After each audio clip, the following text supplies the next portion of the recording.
Que s'est-il passé ce jour-là? Alors au mois de novembre 1959, la vallée du Riran était inondée.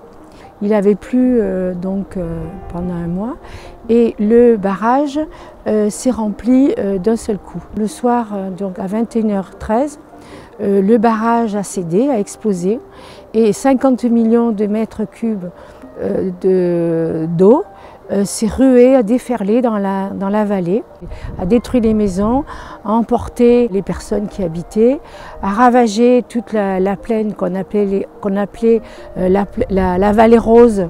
Ensuite, elle est arrivée aux arènes et s'est ruée vers la mer, en passant par la base aéronavale. Donc l'eau est arrivée jusqu'à la mer et a emporté tout sur son passage.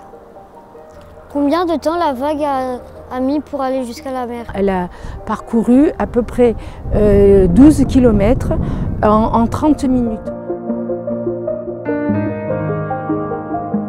Où étiez-vous quand cela est arrivé?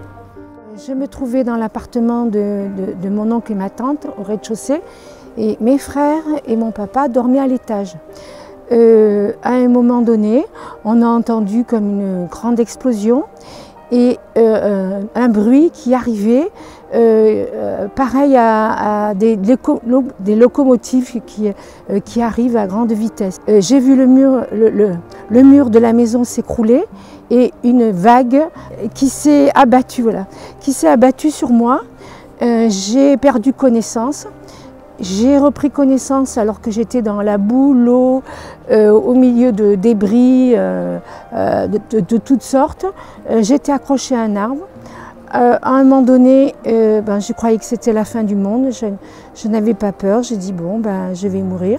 Et je me suis retrouvée sur un petit talus, complètement dénudée parce que la vague m'avait arraché mes vêtements. J'ai entendu un cri. J'ai reconnu la voix de mon petit frère, donc on s'est retrouvés et on a essayé de se réchauffer l'un contre l'autre. Et ensuite j'ai entendu la voix de mon frère aîné. Nous avons crié et donc c'est l'abbé Totti qui nous a enveloppés dans des couvertures et emmenés à l'hôpital. Où se trouvait ton papou le soir du 2 décembre? Il était chez lui, il y a une voisine, elle a toqué à la porte pour dire que le barrage était cassé et il a couru jusqu'au château Aurélien et du coup il a été sauvé.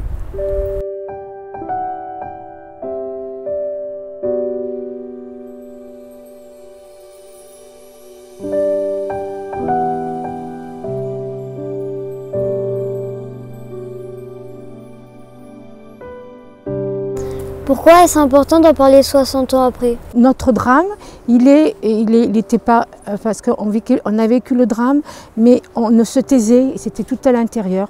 Et donc c'était important de le faire sortir, de le raconter. Ce qui était important aussi, c'était le devoir de mémoire, c'est-à-dire aller dans les classes, rencontrer les enfants et donc leur parler de notre drame et donc transmettre, on espère, qu'eux, à leur tour, transmettront l'histoire du mal passé.